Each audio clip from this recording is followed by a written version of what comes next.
नमस्कार मित्रों, आप सबका स्वागत है आपके अपने चैनल कथा साहित्य दर्पण में, जहां हम लोग सुनने जा रहे हैं मुंशी प्रेमचंद्र जी की प्रसिद्ध कहानी बेटों वाली विधवा।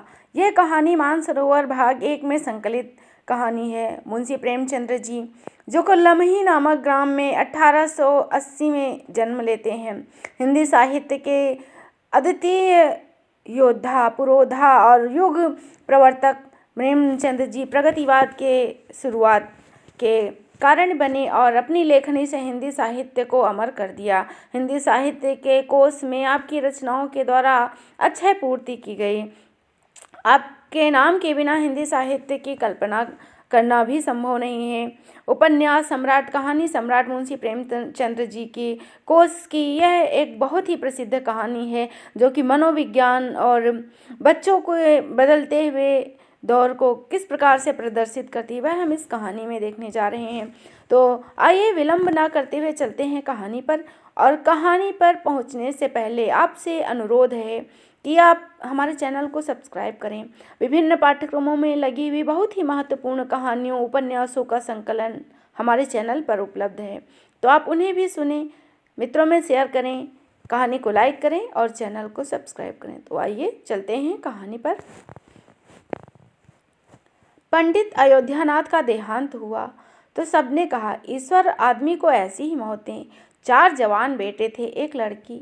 चारों लड़कों के विवाह हो चुके थे, केवल लड़की कुंवारी थी। संपत्ति भी काफ़ी छोड़ी थी, 1 पक्का मकान, 2 बगीचे, कई हजार के गहने और 20,000 नकद। विधवा फूलमती को शोक तो हुआ और कई दिनों तक बेहाल पड़ी रही, लेकिन जवान बेटों को सामने देखकर उसे ढांढस हुआ। चारों लड़के एक से एक सुशील, चारों बहुएं एक से बढ़कर एक आज्ञाकारिणी। जब वह रात को लेटती तो चारों बारी बारी से उसके पांव दबाती। वह स्नान करने उठती तो उसकी साड़ी छांटती। सारा घर उसके इशारों पर चलता था। बड़ा लड़का कामतानाथ एक दफ्तर में 50 रुपए पर नौकर था। छोटा उमानाथ डॉक्टरी पास कर चुका था और कहीं औषधालय खोलने की फिराक में था। तीसरा दयानाथ बीए में फेल हो गया था और पत्र पत्रिकाओं में लेख लिखकर कुछ न कुछ कमा लेता था। चौथा सीतानाथ चारों में सबसे कुशाग्र बुद्धि और होनहार था। अब की बार बीए प्रथम श्रेणी में पास करके एमए की तैयारी में लगा हुआ था। किसी लड़के में दुर्व्यसन, छैलापन व लुटाऊपन न था, जो माता पिता को जलाता और कुल मर्यादा को डुबाता। फूलमती घर की मालकिन थी, जो कि कुंजियां बड़ी बहू के पास रहती थी। बुढ़िया में वह अधिक प्रेम न था, जो वृद्ध जनों को कटु और कलहशील बना देता है, किंतु उसकी इच्छा के बिना कोई बालक मिठाई तक न मंगा सकता था। संध्या हो गई थी। पंडित को मरे आज 12वां दिन था। कल 13वीं का ब्रह्मभोज होगा। बिरादरी के लोग निमंत्रित होंगे, उसी की तैयारियां हो रही थी। फूलमती अपनी कोठरी में बैठी देख रही थी। पल्लेदार बोरे में आटा लाकर रख रहे थे, घी के टीन आ रहे थे, साग भाजी के कटोरे कटोरियाँ, शक्कर की बोरियां, दही के मटके चले आ रहे थे। महापात्र के लिए दान की चीजें लाई गईं, बर्तन, कपड़े, पलंग, बिछावन, छाते, जूते, छड़ियाँ, लालटेनें आदि। किंतु फूलमती को कोई चीज़ नहीं दिखाई गई। नियमानुसार ये सब सामान उसके पास आने चाहिए थे। वह प्रत्येक वस्तु को देखती, उसे पसंद करती, उसकी मात्रा में कमी बेसी का फैसला करती। इन सब चीज़ों को भंडारे में रखा जाता। क्यों उसे दिखाने और उसकी राय लेने की ज़रूरत नहीं समझी गई। अच्छा, वह आटा 3 बोरा ही क्यों आया? उसे तो 5 बोरे के लिए कहा गया था। घी भी अभी 5 ही कनस्तर है, उसने तो 10 कनस्तर मंगवाए थे। इसी तरह साग भाजी दही आदि में भी कमी की गई होगी। किसने उसके हुक्म में हस्तक्षेप किया? जब उसने एक बात तय कर दी, तब किसे उसको घटाने बढ़ाने का अधिकार है? आज 40 वर्षों से घर के प्रत्येक मामले में फूलमती की बात सर्वमान्य थी। उसने 100 कहा तो 100 खर्च हुए, उसने 1 कहा तो 1, किसी ने मीन मेक नहीं की। यहाँ तक कि पंडित अयोध्यानाथ भी उसकी इच्छा के विरुद्ध कुछ न करते थे। पर आज उसकी आंखों के सामने प्रत्यक्ष रूप से उसके हुक्म की उपेक्षा की जा रही है। वह इसे क्यों स्वीकार कर सकती? कुछ देर तो वह जब्त किए बैठी रही, पर अंत में ना रहा गया। स्वायत्त शासन पर उसका स्वभाव हो गया था। वह क्रोध में भरी हुई आई और कामतानाथ से बोली, क्या आटा 3 ही बोरे लाए हो? मैंने तो 5 बोरे के लिए कहा था और घी 5 ही टीन मंगवाया। तुम्हें याद है मैंने 10 कनस्तर कहा था। किफायत को मैं बुरा नहीं समझती, लेकिन जिसने यह कुआं खोदा उसी की आत्मा पानी को तरसी। ये कितनी लज्जा की बात है। कामतानाथ ने क्षमा याचना न की, अपनी भूल भी स्वीकार न की, लज्जित भी नहीं हुआ। 1 मिनट तो विद्रोही भाव से खड़ा रहा, फिर बोला, हम लोगों की सलाह 3 ही बोरे की हुई और 3 बोरों के लिए 5 टीन घी काफ़ी था। इसी हिसाब से और चीज़ें भी कम कर दी गई हैं। फूलमती उग्र होकर बोली, किसकी राय से आटा कम किया गया? हम लोगों की राय से। तो मेरी राय कोई चीज़ नहीं है क्यों नहीं? लेकिन अपना हानि लाभ भी तो हम समझते हैं ना। फूलमती हक्की बक्की होकर उसका मुंह ताकने लगी। इस वाक्य का आशय उसकी समझ में न आया। अपना हानि लाभ? अपने घर में हानि लाभ की जिम्मेदार वह आप हैं। दूसरों को चाहे उसके पेट के जन्मे पुत्र ही क्यों ना हो, उसके कामों में हस्तक्षेप करने का अधिकार क्या है? यह लौंडा तो इस ढिठाई से जवाब दे रहा है मानो घर उसी का है, उसी ने मरमर कर गृहस्थी जोड़ी है। मैं तो गैर हूँ, जरा इसकी हेकड़ी तो देखो। उसने तमतमाए हुए मुख से कहा, मेरे हानि लाभ के जिम्मेदार तुम नहीं हो। मुझे अख्तियार है, जो उचित समझूं वह करूं। अभी जाकर 2 बोरे आटा और 5 टीन घी लाओ, और आगे से खबरदार जो किसी ने मेरी बात काटी। अपने विचार में उसने काफ़ी तंबीह कर दी। शायद इतनी कठोरता अनावश्यक थी। उसने अपनी उग्रता पर खेद किया। लड़के ही तो हैं, समझे होंगे कुछ किफ़ायत करनी है मुझसे, इसीलिए ना पूछा होगा। अम्मा तो खुद ही हर एक काम में किफ़ायत करती हैं। अगर इन्हें मालूम होता कि इस काम में भी मैं किफ़ायत पसंद न करूंगी तो इन्हें कदापि मेरी उपेक्षा का साहस न होता। यद्यपि कामतानाथ अभी भी उस जगह खड़ा था और उसकी भावभंगी से ऐसा ज्ञात होता था कि इस आज्ञा पालन के लिए वह उत्सुक नहीं, पर फूलमती निश्चिंत होकर अपनी कोठरी में चले गए। इतनी तंबीह पर भी किसी को उसकी अवज्ञा करने की सामर्थ्य हो सकती थी, इसकी संभावना का उसे ध्यान न आया। पर ज्यों ज्यों समय बीतने लगा, यह सब हकीकत खुलने लगी। इस घर में अब उसकी हैसियत वह नहीं रही जो 10-12 दिन पहले थी। संबंधियों के यहाँ के न्योते में शक्कर, मिठाई, दही, अचार आदि आ रहे थे। बड़ी बहू इन वस्तुओं की स्वामिनी के भाव से संभाल संभाल कर रख रही थी। कोई भी उससे पूछने नहीं आता। बिरादरी के लोग जो कुछ पूछते थे, कामतानाथ से या बड़ी बहू से। कामतानाथ कहाँ पर बड़ा इंतजामकार है, रात दिन भांग पिए पड़ा रहता है, किसी तरह रोध होकर दफ्तर चला जाता है। उसमें भी महीने में 15 दिन आगे से कम नहीं होते। वह तो कहो साहब पंडित जी का लिहाज करता है, नहीं अब तक निकाल दिए होता। और बड़ी बहू जैसी फूहड़ औरत भला इन बातों को क्या समझेगी? अपने कपड़े लत्ते तक तो जतन से नहीं रख सकती, चली है घर गृहस्थी चलाने। भद्द होगी और क्या, सब मिलकर कुल की नाक कटाएंगे। वक्त पर कोई चीज़ न काम आए, कम हो जाए। इन कामों के लिए बड़ा अनुभव चाहिए। कोई चीज़ तो इतनी बन जाएगी कि मारी मारी फिरेगी, और कोई चीज़ इतनी कम बनेगी कि किसी के पत्तल में पहुँचेगी और किसी के नहीं। आखिर इन सबों को क्या हो गया है? अच्छा बहू तिजोरी क्यों खोल रही है? वह मेरी आज्ञा के बिना तिजोरी खोलने वाली कौन होती है? कुंजी उसके पास अवश्य है, लेकिन जब तक मैं रुपए न निकलवाऊँ तिजोरी नहीं खुलती। आज तो इस तरह खोल रही मानो मैं कुछ हूँ ही नहीं। यह मुझसे बर्दाश्त न होगा। वह झमक कर उठी और बहू के पास जाकर कठोर स्वर में बोली, तिजोरी क्यों खोलती हो बहू? मैंने खोलने को नहीं कहा। बड़ी बहू ने निसंकोच भाव से उत्तर दिया, बाजार से सामान आया है तो दाम न दिया जाएगा? कौन चीज़ किस भाव में आई है और कितनी आई है मुझे यह कुछ मालूम नहीं। जब तक हिसाब किताब न हो जाए रुपए कैसे दिए जाएंगे? हिसाब किताब सब हो गया है। किसने किया? अब मैं क्या जानूं किसने किया? जाकर मर्दों से पूछो। मुझे हुक्म मिला रुपए लाकर दे दो, मैं रुपए लिए जाती हूँ। फूलमती खून का घूंट पीकर रह गई।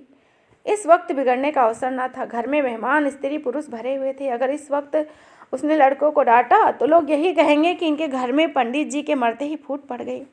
दिल पर पत्थर रख अपनी कोठरी में चली गई। मेहमान विदा हो जाएंगे तब एक एक की खबर लूँगी, तब देखेगी कौन उसके सामने आता है और क्या कहता है। सारी चौकड़ी भुला दूंगी। किंतु कोठरी में एकांत में भी वह निश्चिंत न बैठी। सारी परिस्थिति को गिद्ध दृष्टि से देख रही थी। कहाँ सत्कार का कौन सा नियम भंग होता है, कहाँ मर्यादाओं की उपेक्षा की जाती है। भोजन आरंभ हो गया। सारी बिरादरी एक साथ पंगत में बैठा दी गई। आंगन में मुश्किल से 200 आदमी बैठ सकते थे। यहीं 500 आदमी इतनी जगह में कैसे बैठ जाएंगे?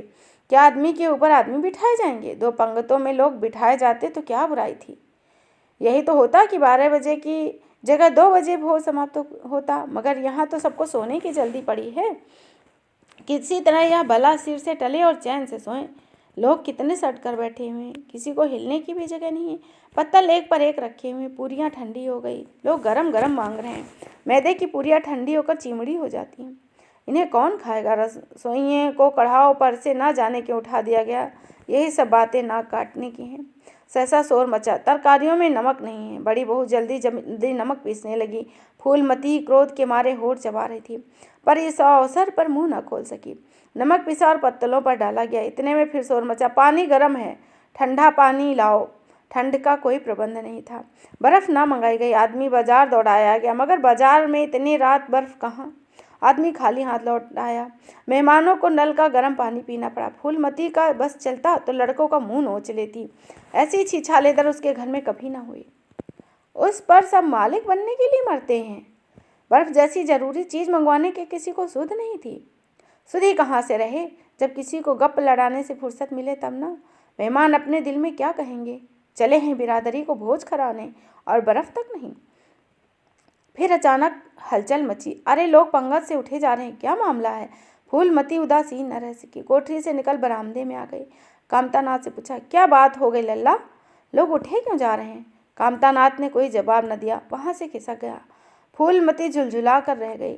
सहसा कहारिन मिल गई। फूलमती ने उससे भी यही प्रश्न किया।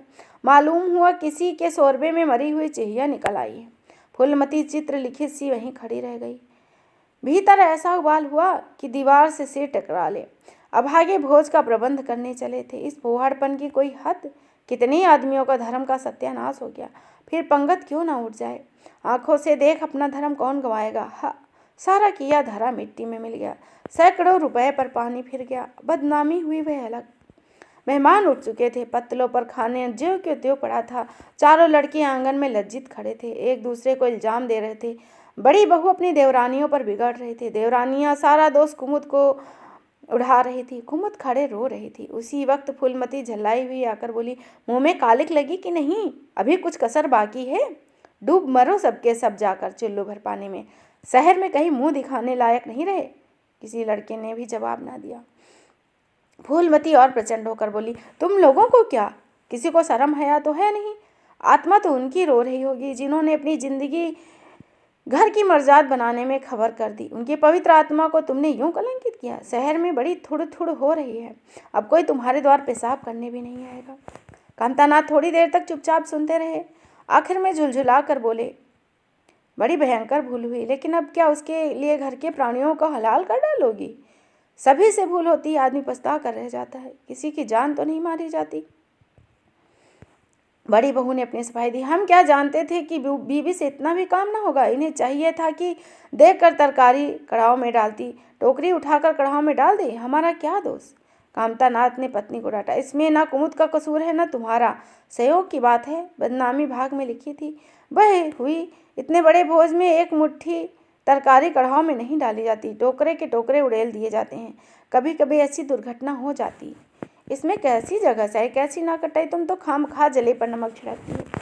फूलमती ने दांत पीस कर कहा, शर्माते तो नहीं हो, उल्टे बेहयाई की बातें करते हो। कामतानाथ ने निसंकोच होकर कहा, शर्माऊं क्यों? किसी की चोरी की है? चीनी में चीटे, आटे में घुन ये नहीं देखे जाते। पहले हमारी निगाह न पड़ी, बस यही बात बिगड़ गई, नहीं तो चुपके से चूहिया निकाल कर फेंक देते, किसी को खबर न होती। फूलमती ने चकित होकर कहा, क्या? मरी चूहिया खिलाकर सबका धर्म बिगाड़ देता?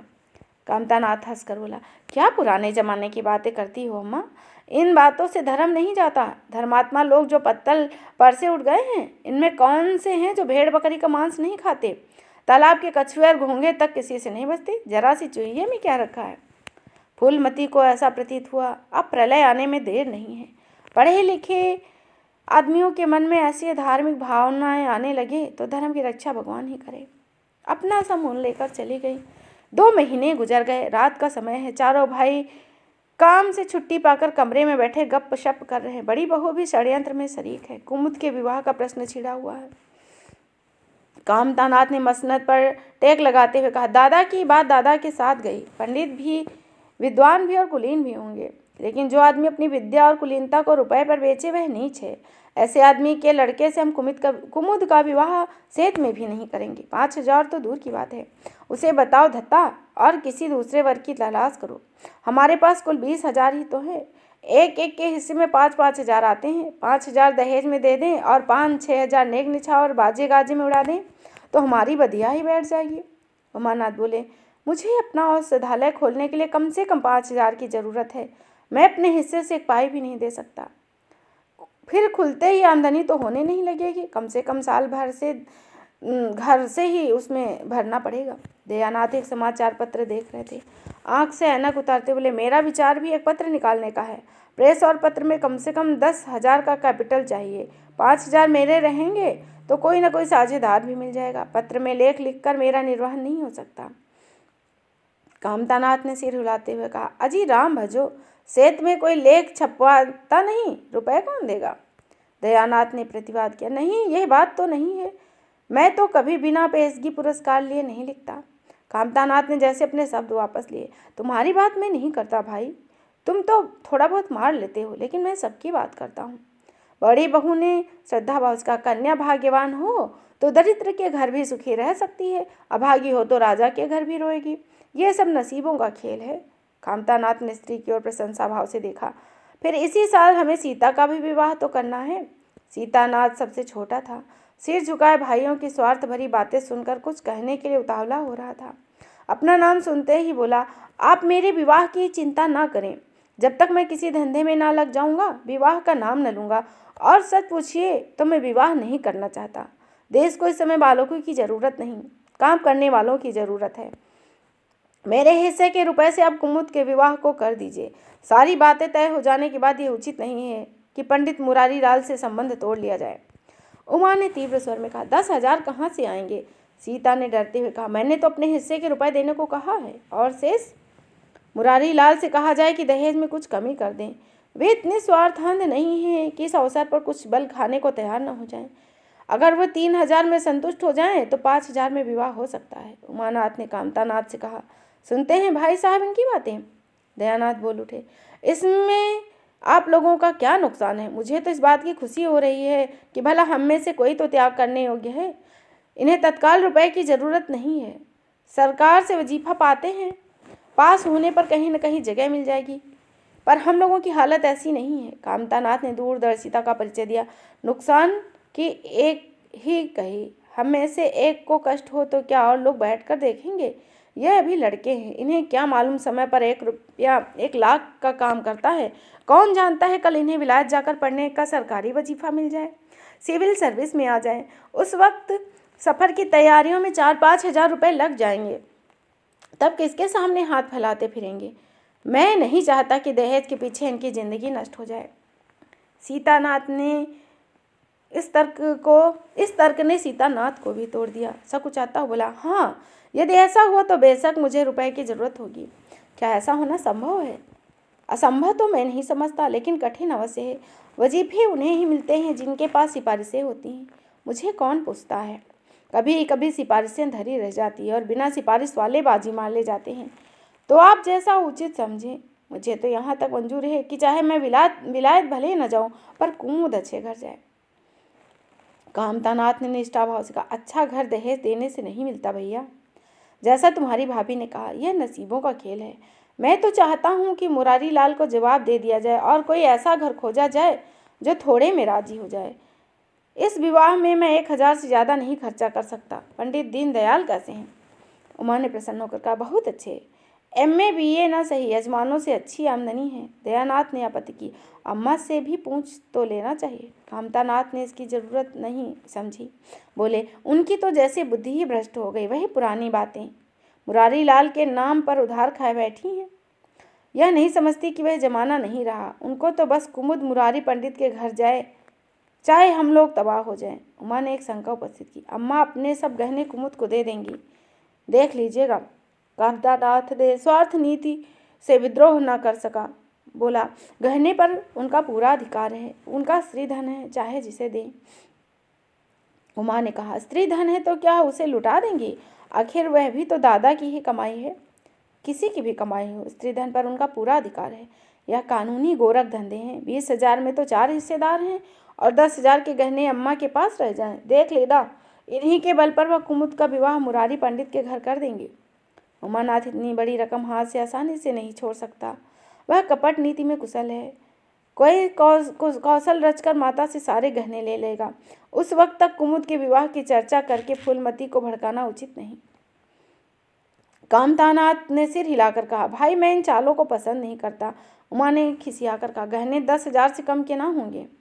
कामता अविचलित स्वर में बोले, कितने के ही हों, मैं अनीत में हाथ नहीं डालता। तो आप अलग बैठिए। हाँ, बीच में भांजी न मारिएगा। मैं अलग रहूँगा और तुम सीता? अलग रहूँगा। लेकिन जब दयानाथ से यही प्रश्न किया गया तो उमानाथ के सहयोग करने के लिए वे तैयार हो गए। 2,500 तो उसके होंगे ही। इतनी बड़ी रकम को यदि कुछ कौशल से हासिल करना पड़े तो वह क्षम्य है। फूलमती रात को भोजन करके लेटी। उमा और दया उसके पास जाकर बैठ गए। दोनों ऐसे मुंह बनाए थे मानो कोई भारी विपत्ति आ पड़ी हो। फूलमती ने सशंक होकर पूछा, तुम दोनों घबराए हुए मालूम होते हो? उमा ने सिर खुजलाते हुए कहा, समाचार पत्र में लेख लिखना बड़े जोखिम का काम है अम्मा। कितने ही बचकर लिखो लेकिन कहीं न कहीं पकड़ हो ही जाती है। दयानाथ ने एक लेख लिखा था, उसमें 5,000 की जमानत मांगी गई है। अगर कल तक न दी जाएगी तो गिरफ्तार हो जाएंगे और 10 साल की सजा ठुक जाएगी। फूलमती ने सिर पीट कर कहा, ऐसी बातें क्यों लिखते हो बेटा? जानते नहीं हो आजकल हमारे दिन बुरे हुए हैं। जमानत किसी तरह टल नहीं सकती। दयानाथ ने अपराधी भाव से उत्तर दिया, मैंने तो अम्मा ऐसी कोई बात नहीं लिखी थी, लेकिन किस्मत का क्या करूं। हाकिम जिला इतना कड़क है कि जरा सी भी रियायत नहीं है। जितनी मैंने दौड़ धूप करनी थी वह सब कर ली। तो तुमने कामता से रुपए का प्रबंधन करने के लिए नहीं कहा? उमा ने मुंह बनाया। उनका स्वभाव तो तुम जानती हो अम्मा, उनके रुपए प्राणों से प्यारे हैं। इन्हें चाहे काला पानी ही हो जाए वह एक पाई न देंगे। दयानाथ ने समर्थन किया, मैंने तो उनसे इसका जिक्र ही नहीं किया। फूलमती चारपाई से उठते हुए कहती है, चलो मैं कहती हूँ। देगा कैसे नहीं? रुपए इसी दिन के लिए तो होते हैं, गाड़ कर रखने के लिए थोड़ी। उमानाथ ने माता को रोक कर कहा, नहीं अम्मा, उनसे कुछ न कहो। रुपए तो देंगे नहीं, उल्टे हाय हाय मचाएंगे। उनको अपनी नौकरी की खैरियत मनानी है। इन्हें घर में भी नहीं रहने देंगे। अफसरों में जाकर खबर दे देंगे तो आश्चर्य की बात नहीं। फूलमती ने लाचार होकर, फिर जमानत का क्या प्रबंध करोगे? मेरे पास तो कुछ है नहीं। हाँ, मेरे गहने हैं, इन्हें ले जाओ, कहीं गिरो रख कर जमानत दे दो और आज से कान पकड़ो, किसी पत्र में एक शब्द भी ना लिखोगे। दयानाथ ने कानों पर हाथ रखकर बोला, यह तो नहीं हो सकता अम्मा। तुम्हारे जेवर से मैं अपनी जान बचाऊं? 10-5 साल की कैद ही तो होगी, झेल लूँगा। यही बैठा बैठा क्या करता हूँ। फूलमती छाती पीटते हुए बोली, कैसी बातें मुँह से निकालते हो बेटा? मेरे जीते जी तुम्हें कौन गिरफ्तार कर सकता है? उसका मुँह झुलसा न दूंगी। इन गहनों को इसी दिन के लिए तो औरत बनवाती है, जब तुम ही नहीं रहोगे तो गहने को क्या आग में झोंकूंगी। उसने पिटारी लाकर उनके सामने रख दी। दया ने उमा की ओर जैसे फरियाद भरी आंखों से देखा और बोला, आपकी क्या राय है भाई? इसी मारे मैं कहता था कि अम्मा को बताने की जरूरत नहीं है, जेल ही तो है, हो जाएगी और क्या। उमा ने जैसे सिफारिश करते हुए कहा, यह कैसे हो सकता है कि इतनी बड़ी वारदात हो जाती और अम्मा को खबर न होती? मुझसे यह नहीं हो सकता। सुनकर पेट में डाल लूँ। अब क्या करना चाहिए यह मैं खुद निर्णय नहीं कर सकता। ना तो यही अच्छा लगता है कि तुम जेल जाओ और ना यही अच्छा लगता है कि अम्मा के गहने गिरवी रखे जाएं। फूलमती ने व्यथित कंठ से पूछा, क्या तुम समझते हो मुझे गहने तुम लोगों से ज़्यादा प्यारे हैं? मैं तो प्राणों तक तुम लोगों के ऊपर निछावर कर दूं। गहनों की क्या बिसात है? दया ने दृढ़ता से कहा, अम्मा तुम्हारे गहने तो ना लूँगा, चाहे मुझ पर कुछ ही क्यों ना हो जाए। जब तक तुम्हारी सेवा ना कर सका तो किस मुंह से गहने उठा ले जाऊं? मुझे जैसे कपूत को तुम्हारी कोख से जन्म नहीं लेना चाहिए था, सदा तुम्हें कष्ट ही देता रहा। फूलमती ने उतनी ही दृढ़ता से कहा, अगर यूं ना ले जाओगे तो मैं खुद इन्हें गिरोह रख दूंगी और खुद हाकिम जिला के पास जाकर जमानत जमा कराऊंगी। अगर इच्छा हो तो यह परीक्षा भी ले लो। आंख बंद हो जाने के बाद क्या होगा ये भगवान जाने, लेकिन जब तक जीती रहूंगी तुम लोगों को कोई तिरछी आंख से नहीं देख सकता। उमानाथ ने मानो माता पर एहसान रखकर कहा, अब तो तुम्हारे लिए कोई रास्ता नहीं दयानाथ, क्या हरज है, ले लो, मगर याद रखो ज्यों ही रुपए हाथ में आए गहने छुड़ाओ। सच कहते हैं मातृत्व दीर्घ तपस्या है। माता के सिवा इतना स्नेह और कौन कर सकता है। हम बड़े अभागे हैं कि माता के प्रति जितनी श्रद्धा रखनी चाहिए उनका शतांश भी नहीं रखते। दोनों ने बड़े धर्म संकट में पड़कर गहनों की पिटारी संभाली और चलते बने। माता वात्सल्य भरी आंखों से दोनों को देखती रही और उसकी संपूर्ण आत्मा का आशीर्वाद जैसे उन्हें अपनी गोद में समेट लेने के लिए व्याकुल हो रहा था। आज कई महीने के बाद उसके भग्न मात्र हृदय को अपना सर्वस्व अर्पण करके जैसे आनंद की विभूति मिली। उसकी स्वामिनी कल्पना इसी त्याग के लिए, आत्मसमर्पण के लिए जैसे मार्ग ढूंढ रही थी। अधिकार या लोभ या ममता की वहाँ गंध तक न थी। त्याग ही उसका आनंद था, त्याग ही उसका अधिकार। वह अपने प्राणों को भी निहाल करने पर तत्पर थी। 3 महीने और गुजर गए। माँ के गहनों पर हाथ साफ कर चारों भाई उसकी दिलजोई करने लगे। अपनी स्त्रियों को भी समझाते थे कि उसका दिल न दुखाएं। अगर थोड़े से शिष्टाचार से आत्मा को शांति मिलती है तो इसमें क्या हानि है। चारों करते अपने मन की, पर माता से सलाह ले लेते या ऐसा जाल फैलाते कि सरला उनकी बातों में आ ही जाती और हर एक काम में सहमत हो जाती। बाग बेचना उसे बहुत बुरा लग रहा था, लेकिन चारों ने ऐसी माया रची कि उसको बेचने पर राजी हो गई। किंतु कुमुद के विवाह के विषय में मतैक्य न हो सका। माँ पंडित मुरारी लाल पर जमी हुई थी, लड़के दीनदयाल पर अड़े हुए थे। एक दिन कलह हो गई। फूलमती ने कहा, माँ बाप की कमाई में बेटी का भी हिस्सा है। तुम्हें 16,000 का बाग मिला, एक 25,000 का मकान, 20,000 नगद में, क्या 5,000 भी कुमुद के हिस्से में नहीं है। कामता ने नम्रता से कहा, अम्मा कुमुद आपकी लड़की है तो हमारी भी बहन है। आप 2-4 साल में प्रस्थान कर जाएंगी, पर हमारा और उसका बहुत दिनों तक संबंध रहेगा। हम यथाशक्ति कोई ऐसी बात न करेंगे जिससे उसका अमंगल हो, लेकिन हिस्से की बात कहती हो तो कुमुद का हिस्सा कुछ नहीं। दादा जीवित थे तब और बात थी, अब वह उसके विवाह में जितना चाहते खर्चा करते, कोई उनका हाथ न पकड़ सकता था। लेकिन अब तो हमें एक एक पैसे की किफ़ायत करनी पड़ेगी। जो काम 1000 में हो जाए उसके लिए 5,000 का खर्चा कहाँ की बुद्धिमानी है। उमानाथ ने सुधारा, 5,000 क्यों, 10,000 कहिए। कामतानाथ ने भवें सिकोड़कर कहा, नहीं, मैं 5,000 ही कहूँगा। एक विवाह में 5,000 खर्च करने की हमारी हैसियत नहीं है। फूलमती ने जिद पकड़कर कहा, विवाह तो मुरारी के पुत्र से ही होगा, 5,000 खर्च हो चाहे 10,000। मेरे पति की कमाई है, मैं मर मर कर मैंने जोड़ा है, अपनी इच्छा से खर्च करूँगी। तुम्ही ने मेरी कोख से नहीं जन्म लिया, कुमुद भी उसी कोख से आई है। मेरी आंखों में तुम सब बराबर हो। मैं किसी से कुछ मांगती नहीं, तुम बैठकर तमाशा देखो, मैं सब कुछ कर लूँगी। 20,000 में 5,000 कुमुद का है। कामतानाथ को अब कड़वे सत्य की शरण लेने के सिवा और कोई मार्ग न रहा। बोले, अम्मा तुम बरबस बात बढ़ाती हो। जिन रुपयों को तुम अपना समझती हो वह हमारे नहीं है, वह तुम्हारे नहीं है। तुम हमारी अनुमति के बिना उनमें से कुछ नहीं खर्च कर सकती। फूलमती को जैसे सांप ने डस लिया। क्या कहा, फिर से तो कहे ना। मैं अपने ही संजोए रुपए अपनी इच्छा से नहीं खर्च कर सकती। वह तुम्हारे रुपए नहीं रहे, हमारे हो गए। तुम्हारे होंगे लेकिन मेरे मरने के पीछे नहीं, दादा के मरते ही हमारे हो गए। उमानाथ ने बेहया इसका, अम्मा कानून कायदा तो जानती नहीं, नाहक उछलती रहती हैं। फूलमती क्रोध विह्वल होकर रोने लगी। भाड़ में जाए तुम्हारा कानून, मैं ऐसे कानून को नहीं मानती। तुम्हारे दादा ऐसे कोई धन्ना सेठ नहीं थे। मैंने ही पेट और तन काट काट कर यह गृहस्थी जोड़ी है, नहीं आज बैठने की छाह न मिलती। मेरे जीते जी मेरे रुपए तुम नहीं छू सकते। मैंने तीनों भाइयों के विवाह में 10-10 हजार खर्चा किए, वहीं मैं कुमुद के विवाह में भी खर्चा करूंगी। कामतानाथ भी गर्म पड़ गया। आपको कुछ भी खर्च करने का अधिकार नहीं है। उमानाथ ने बड़े भाई को डांटा। आप खामखा माँ के मुँह लगते हैं। भाई साहब, मुरारी लाल को पत्र लिख दीजिए, तुम्हारे यहाँ कुमुद का विवाह नहीं होगा। बस छुट्टी हुई। कायदा कानून तो जानती नहीं, व्यर्थ बहस करती हैं। फूलमती ने संयमित स्वर में कहा, अच्छा क्या कानून है, जरा मैं भी सुनूं। उमा ने निरीह भाव से कहा, कानून यही है कि बाप के मरने के बाद जायदाद बेटों की हो जाती है, माँ का हक केवल रोटी कपड़े का है। फूलमती ने तड़प कर कहा, किसने यह कानून बनाया। उमा शांत स्थिर स्वर में बोला, हमारे ऋषि मुनि महाराजों ने, मनु ने, और किसने। फूलमती एक क्षण अवाक रहकर आहत कंठ से बोली, तो मैं इस घर में तुम्हारे टुकड़ों पर पड़ी हूँ। उमानाथ ने न्यायाधीश की निर्ममता से कहा, तुम जैसा समझो। फूलमती की संपूर्ण आत्मा मानो इस वज्रपात से चित्कार करने लगी। उसके मुख से जलती हुई चिंगारियों की भांति यह शब्द निकल पड़े, मैंने घर बनवाया, मैंने संपत्ति जोड़ी, मैंने तुम्हें जन्म दिया, पाला, और आज मैं इस घर में गया हूँ। मनु का यही कानून है और तुम उसी कानून पर चलना चाहते हो। अच्छी बात है, अपना घर द्वार लो।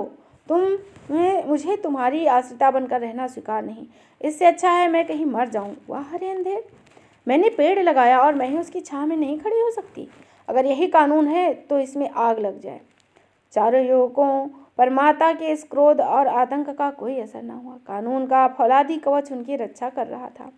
इन कांटों पर उनका क्या असर चल सकता था। जरा देर में फूलमती उठकर चली गई। आज जीवन में पहली बार उसका वात्सल्यमग्न मातृत्व अभिशाप बनकर उसे धिक्कारने लगा।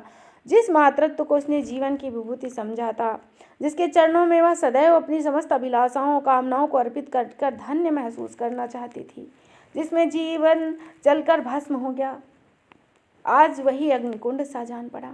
संध्या हो गई। द्वार पर नीम का वृक्ष सिर झुकाए निस्तब्ध खड़ा था, मानो संसार की गति पर क्षुब्ध हो गया हो। अस्ताचल की ओर प्रकाश और जीवन का देवता फूलवती के मातृत्व की ही भांति अपनी चिता में जल रहा था। फूलमती अपने कमरे में जाकर लेटी तो उसको मालूम हुआ कि उसकी कमर टूट गई। पति के मरते ही अपने लड़के उसके शत्रु हो गए। उसने स्वप्न में भी यह अनुमान नहीं किया था कि जिन लड़कों को उसने अपना रक्त पिला पिला कर पाला है, आज वही हृदय पर यूं आघात करेंगे। अब वह उसे घर नहीं, कांटों की सेज लग रहा था, जहाँ उसकी कुछ कद्र नहीं, कुछ गिनती नहीं, अनाथों की तरह पड़ी रोटियां खाए। यहाँ उसकी अभिमानी प्रकृति के लिए असह्य था, पर उपाय ही क्या था। वह लड़कों से अलग होकर भी रहे तो नाक कटेगी। संसार उस पर थूके तो क्या, और लड़कों को थूके तो क्या, बदनामी तो उसी की है। दुनिया यही तो कहेगी, 4 जवान के होते हुए बुढ़िया अलग पड़ी है, मंजूरी करके पेट पाल रही है। जिससे उसने हमेशा नीच समझा, वही उस पर हंसेंगे। नहीं, अपमान और इस अनादर से कहीं हृदय विदारक है यह। अपना और घर का पर्दा ढकने में ही कुशल है। हाँ, अब उसे अपनी नई परिस्थितियों के अनुकूल बनना पड़ेगा। समय बदल गया है, अब स्वामिनी बनकर नहीं, लौंडी बनकर रहना पड़ेगा। ईश्वर की यही इच्छा है। अपने बेटों की बातें और लाते गौरव की बातों से कहीं अच्छी। बड़ी देर तक मुंह ढापे अपनी दशा पर रोती रही। सारी रात इसी आत्मवेदना में कट गई। शरद का प्रभाव डरता डरता उषा की गोद से निकला, जैसे कोई कैदी छिपकर जेल से भाग आया हो। फूलमती अपने नियम के विरुद्ध आज तड़के उठी। रात भर में उसकी मानसिक परिवर्तन ने उसको बदल दिया। सारा घर सो रहा था, वह आंगन में झाड़ू लगा रही थी। रात भर ओस से भीगी हुई उसकी पक्की जमीन उसके नंगे पैरों में कांटे की तरह चुभ रही थी। पंडित जी उसे कभी इतने सवेरे ना उठने देते। शीत उसके लिए बहुत हानिकारक था, पर वह दिन अब नहीं रहे। प्रकृति उसको समय के साथ बदलने का प्रयत्न कर रही थी। झाड़ू से फुर्सत पाकर उसने आग जलाई और चावल दाल की कंकड़ियाँ चुनने लगी। कुछ देर में लड़के जागे, बहुएं उठी। सभी ने बुढ़िया को सर्दी में सिकुड़ के हुए काम करते देखा, पर किसी ने यह न कहा, अम्मा क्यों हल्कान होती हो। शायद सबके सब बुढ़िया के इस मान मर्दन पर प्रसन्न थे। आज से फूलमती का यही नियम हो गया कि जी तोड़कर घर का काम करना और अंतरंग नीति से अलग रहना। उसके मुख पर जो एक आत्मगौरव झलकता था, उसकी जगह अब गहरी वेदना छाई हुई रहती है। जहाँ बिजली जलती थी, अब वहाँ तेल का दिया टिमटिमा रहा था, जिसे बुझा देने के लिए हवा का हल्का झोंका काफी था। मुरारी लाल को इनकारी पत्र लिखने के बाद पक्की हो चुकी थी। दूसरे दिन पत्र लिख दिया गया। दीनदयाल से कुमुद का विवाह निश्चित हो गया। दीनदयाल की उम्र 40 से कुछ अधिक थी। मर्यादा में भी कुछ ऐठे थे, पर रोटी दाल से खुश थे। बिना किसी ठहराव के विवाह पर राजी हो गए। तिथि नियत हुई, बारात आई, विवाह हुआ और कुमुद विदा कर दी गई। फूलमती के दिल पर क्या गुजर रही थी, इसे कौन जान सकता था। चारों भाई बहुत प्रसन्न थे, मानो उनके हृदय का कांटा निकल गया। ऊंचे कुल की कन्या मुंह कैसे खोलती। भाग्य में सुख भोगना होगा तो सुख भोगेगी, दुख भोगना होगा तो दुख भोगेगी। हर इच्छा बेकसों का अंतिम अवलंब है। घर वालों ने जिससे विवाह कर दिया, उसमें हजारों ऐब हों तो भी उसकी उपास्य, उसका स्वामी, प्रतिरोध उसकी कल्पना से परे था। फूलमती ने किसी काम में दखल न दिया। कुमुद को क्या दिया गया, मेहमानों को कैसा सत्कार किया गया, किसके यहाँ न्योते आए, किसके यहाँ से क्या आया, उसका कोई सरोकार नहीं था। कोई उससे सलाह भी ली गई तो यही कहा, बेटा जो तुम करते हो अच्छा ही करते हो, मुझसे क्या पूछते हो। जब कुमुद के लिए द्वार पर डोली आ गई और कुमुद माँ के गले लिपट कर रोने लगी, तो वह बेटी को अपनी कोठरी में ले गई और जो कुछ 150 रुपये और 2-4 मामूली गहने उसके पास थे, बेटी के आंचे में डालकर बोली, बेटी मेरी तो मन की मन में ही रह गई, नहीं तो क्या आज तुम्हारा विवाह इस तरह होता और तुम्हें इस तरह विदा की जाती। आज तक फूलमती ने अपने गहनों की बात किसी से न कही। वह लड़कों ने उसके साथ जो कपट व्यवहार किया, इसे चाहे अब तक न समझती रही, लेकिन इतना जानती थी कि गहने अब मिलेंगे नहीं और मनोमालिन्य बढ़ाने के सिवा कुछ न हाथ लगेगा। लेकिन इस अवसर पर उसे अपनी सफाई देने की जरूरत मालूम हुई। कुमुद यह भाव मन में लेकर जाए कि अम्मा ने अपने गहने बहुओं के लिए छोड़ रखे हैं, इसे वह किसी तरह नहीं सह सकती थी। इसीलिए उसे अपनी कोठरी में ले गई। लेकिन कुमुद को पहले ही इस कौशल की टोह मिल चुकी थी। उसने गहने और रुपए आंचल से निकालकर माता के चरण में रख दिए। बोली, अम्मा, मेरे लिए तुम्हारा आशीर्वाद लाखों रुपयों और गहनों के बराबर है। इन चीज़ों को अपने पास रखो, ना जाने तुम्हें अभी किन विपत्तियों का सामना करना पड़े। फूलमती कुछ कहना चाहती थी कि उमारनाथ ने आकर कहा, क्या करती है कुमुद, चल जल्दी कर, साइड टली जा रही है, वहाँ लोग हाय हाय कर रहे हैं, फिर तो 2-4 महीने में आएगी ही, जो कुछ लेना देना हो ले लेना। फूलमती के घाव पर जैसे मनो नमक पड़ गया हो। बोली, अब मेरे पास क्या है भैया, जो इसे दूंगी, जाओ बेटी, भगवान तुम्हारा सुहाग अमर करें। कुमुद विदा हो गई। फूलमती पछाड़ खाकर गिर पड़ी। जीवन की लालसा नष्ट हो गई। 1 साल बीत गया। फूलमती का कमरा घर में सब कमरों से बड़ा और हवादार था। कई महीनों से उसने बड़ी बहू के लिए उसको खाली कर दिया था और खुद एक छोटी सी कोठरी में रहने लगी, जैसे कोई भिखारन हो। बेटों और बहुओं से अब उससे जरा सा भी स्नेह नहीं। अब वह घर की लौंडी थी। घर के किसी प्राणी, किसी वस्तु, किसी प्रसंग से उसे कोई प्रयोजन न। वह केवल इसलिए जीती थी क्योंकि मौत नहीं आती थी। सुख या दुख अब उसे लेस मात्र का भी इसका ज्ञान नहीं। उमानाथ का औषधालय खुला, मित्रों की दावत हुई, नाच तमाशा हुआ। दयानाथ का प्रेस खुला, फिर जलसा हुआ। सीतानाथ को वजीफा मिला और विलायत गया। फिर उत्सव हुआ। कामतानाथ के बड़े लड़के का यज्ञोपवीत संस्कार हुआ। फिर धूमधाम हुई, लेकिन फूलमती के मुख पर आनंद की छाया न आई। कामता प्रसाद टाइफाइड में महीनों बीमार रहे और मरकर उठे। दयानाथ ने अब की बार अपने पत्र का प्रचार बढ़ाने के लिए वास्तव में आपत्तिजनक लेख लिखा और 6 महीने की सजा पाई। उमानाथ ने एक फौजदारी के मामले में रिश्वत लेकर गलत रिपोर्ट लिखी और उसकी सनद छीन ली गई, पर फूलमती के चेहरे पर रंज की परछाई तक न थी। उसके जीवन में ना कोई आशा, ना कोई दिलचस्पी, ना कोई चिंता, बस पशुओं की तरह काम करना और खाना, यही उसकी जिंदगी के 2 काम थे। जानवर मरने के लिए काम करता है पर खाता है मन से। फूलमती बेकहे काम करती थी पर खाती थी विष के कौर की तरह। महीनों सिर में तेल न पड़ता, महीनों कपड़े न धुलते, परवाह नहीं, पर चेतना शून्य हो गई थी। सावन की झड़ी लगी हुई थी। मलेरिया फैल रहा था। आकाश में मटियाले बादल थे। जमीन पर मटियाला पानी, आर्द्र वायु शीत, ज्वर और श्वास का वितरण करती फिरती थी। घर की मोहरी बीमार पड़ गई। फूलमती ने घर के सारे बर्तन मांजे, पानी में भीग भीग कर सारा काम किया, फिर आग लगाई और चूल्हे पर पतीलियां चढ़ा दी। लड़कों को समय पर भोजन मिलना चाहिए। सहसा उसे याद आया, कामतानाथ नल का पानी नहीं पीते। उसी वर्षा में गंगा जल लाने चली। कामतानाथ ने पलंग पर लेटे लेटे कहा, रहने दो अम्मा, मैं पानी भर लाऊंगा। आज मेहरी खूब बैठी रही। फूलमती ने मटियाले आकाश की ओर देखकर कहा, तुम भीग जाओगे बेटा, सर्दी हो जाएगी। कामतानाथ बोले, तुम भी भीग रही हो, कहीं बीमार न पड़ जाओ। फूलमती निर्मम भाव से बोली, मैं बीमार न पड़ूंगी, मुझे भगवान ने अमर कर दिया है।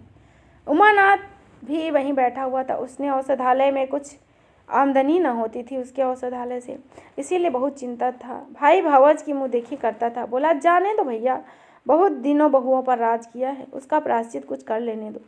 गंगा बढ़ी हुई थी जैसे समुद्र हो। क्षितिज के सामान कूल से मिला हुआ, किनारे के वृक्ष केवल फुनगियों की तरह ऊपर तैर रहे थे। घाट ऊपर तक पानी में डूबे थे। फूलमती कलसा लिए नीचे उतरी। पानी भरा और ऊपर जा रही थी कि पाँव फिसला। संभल न सकी, पानी में गिर पड़ी। पल भर हाथ पैर चलाए, फिर लहरें उसे खींच ले गई। किनारे पर 2-4 पंडे चिल्लाए, अरे दौड़ो, बुढ़िया डूब गई। 2-4 आदमी दौड़े भी, लेकिन फूलमती गहरे में समा गई उन बलखाती लहरों में, जिन्हें देखकर हृदय भी कांप उठता था। एक ने पूछा, ये बुढ़िया कौन थी? अरे वही पंडित अयोध्यानाथ की विधवा है। अयोध्यानाथ तो बड़े आदमी थे। हाँ थे तो, पर इसके भाग्य में ठोकर खाना लिखा था। उनके तो कई लड़के बड़े बड़े हैं और सब कमाते हैं। हाँ सब है भाई, मगर भाग्य भी तो कोई वस्तु है। तो इस तरह आपने सुनी मुंशी प्रेमचंद्र जी की लेखनी से अमर हुई उनकी प्रसिद्ध कहानी बेटों वाली विधवा, जो कि मार्मिक और यथार्थपूर्ण कहानी है। पुनः हम आपसे भेंट करेंगे किसी नए तथ्य के साथ। तब तक के लिए धन्यवाद। जय हिंद, जय हिंदी।